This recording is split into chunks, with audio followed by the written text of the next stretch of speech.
안녕하십니까? 오늘은 초고령 뇌혈관 수술 환자의 마취 관리에 대해 말씀드리겠습니다. 초고령 환자에서 우리의 목표는 단순히 수술을 무사히 끝내는 것이 아니라 환자가 수술 전에 뇌 기능으로 돌아가도록 만드는 것입니다. 그래서 오늘은 위험도 층화, 수술 중 뇌보호, 수술 후 선망 예방의 세 축으로 접근하겠습니다. 나이는 숫자에 불과하다고 하지만 마취과에서는 그 숫자 옆에 캐패스와 CCI가 함께 붙습니다. 초고령에서는 장기별 예비력이 동시에 감소합니다. 심혈관계는 압력 변화에 취약하고 뇌혈류 자동 조절 범위는 좁아지며 약물 민감도와 선망 위험은 높아집니다. 중요한 점은 연령 자체가 단독 예측인자가 아니라는 것입니다. 같은 85세라도 독립보행과 정상 인지를 유지하는 환자와 프레일트가 심한 환자는 전혀 다른 마취 계획이 필요합니다. 따라서 연령을 출발점으로 3대, 예비력과 취약성을 실제 의사결정 변수로 사용해야 합니다. 주민등록상 나이는 같아도 마취 나이는 서로 다릅니다. 이 강의는 세 질문으로 구성됩니다. 첫째, 이 환자는 수술 스트레스를 견딜 수 있는가? 둘째, 수술 중 뇌 관리와 기능을 어떻게 보호할 것인가? 셋째, 수술 후 선망과 기능 저하를 어떻게 예방할 것인가입니다. 실제 임상에서는 이 세 질문이 연결됩니다. 수술 전 평가가 수술 중 목표를 정하고 수술 중 관리가 수술 후 뇌 기능을 결정합니다. 세 질문이지만 답안지는 한 장입니다. 환자의 뇌입니다. 먼저 위험도 층화입니다. 여기서는 점수를 많이 계산하는 것이 목적이 아니라 어떤 위험을 수정할 수 있고 어떤 자원을 미리 준비해야 하는지를 결정하는 것이 목적입니다. CCI는 동반 질환과 연령을 함께 반영해 장기 예후를 가늠하는 도구입니다. 다만 점수 자체가 수술 가능 여부를 결정하지는 않습니다. 높은 점수는 회피의 근거가 아니라 상담의 깊이와 감시 수준, 중환자실 자원 및 회복 계획을 강화해야 한다는 신호입니다. 특히 뇌혈관 수술에서는 심장, 신장, 뇌혈관 질환의 조합을 개별적으로 해석해야 합니다.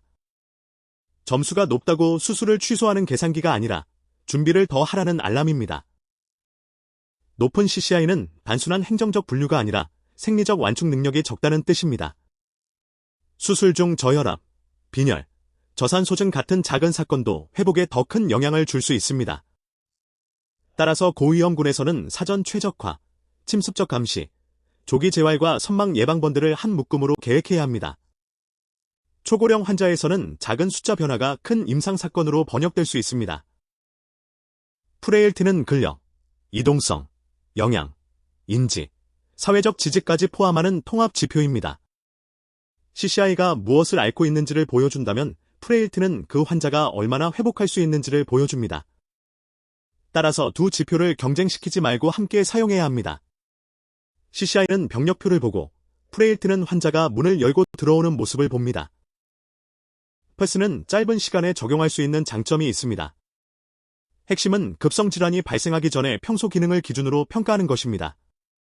캐패스 5 이상이라면 선망, 기능 저하, 장기 입원 가능성을 명확히 설명하고 수술 후 위치와 재활 계획까지 수술 전에 합의하는 것이 좋습니다.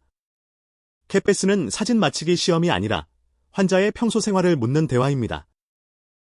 연령만으로 환자를 분류하면 건강한 초고령 환자를 과대평가하고 젊지만 프레일한 환자를 과소평가할 수 있습니다.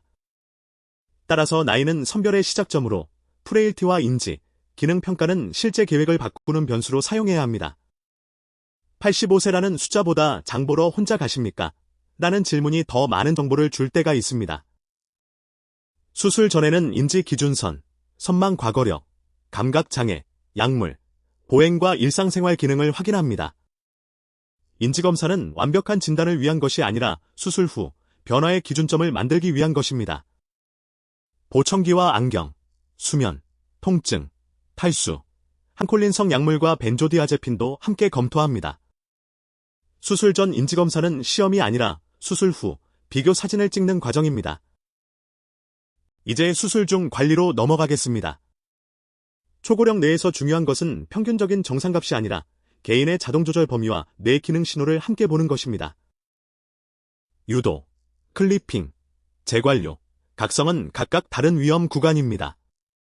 급격한 저혈압을 피하고 출혈과 빈혈, 이산화탄소, 산소화, 체온을 동시에 관리해야 합니다.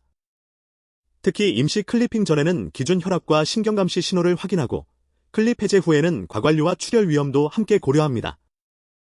혈압 모니터의 숫자는 많지만 뇌가 읽는 숫자는 결국 관료압입니다. 수술 전에는 제출혈과 저관료 사이의 균형이 중요합니다. 임시 클리핑 동안에는 허혈 시간을 최소화하고 필요시 기준선보다 높은 관료압을 고려합니다. 영구 클립 이후에는 정상 혈류 회복을 확인하면서 과도한 고혈압을 피합니다. 이 목표는 맞춤과 단독 숫자가 아니라 수술자와 공유한 계획이어야 합니다. 혈압 목표는 맞춤과의 비밀 레시피가 아니라 수술팀의 공동 처방입니다. 원시 EEG, SCP, MEP, 널스, 혈압과 수술 상황을 함께 해석해야 합니다. 숫자 하나가 정상이라고 안심하기보다 서로 다른 신호가 같은 방향을 가리키는지 봅니다. 마취제 선택도 약제의 이름보다 환자 취약성, 신경감시, 혈액학, 각성 계획에 맞추어야 합니다. 모니터가 4대라고 뇌가 4개가 되는 것은 아닙니다.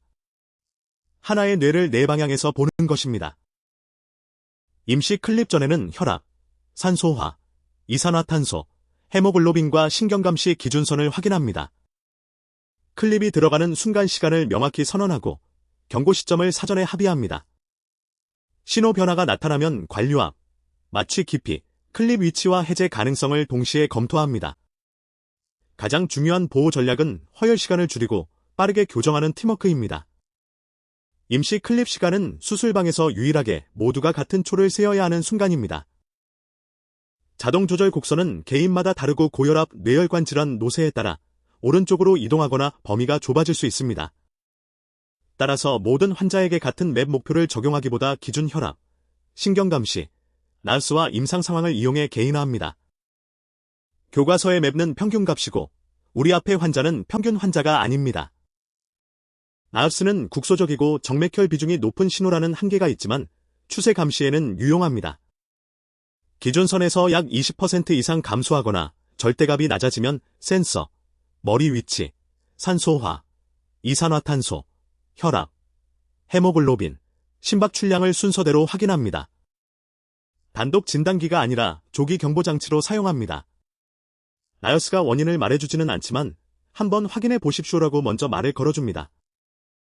의도적이고 짧은 버스트 서프레션은 시냅스 활동과 대사 수요를 낮춰 허혈 동안의 수급 불균형을 완화한다는 기전적 근거가 있습니다.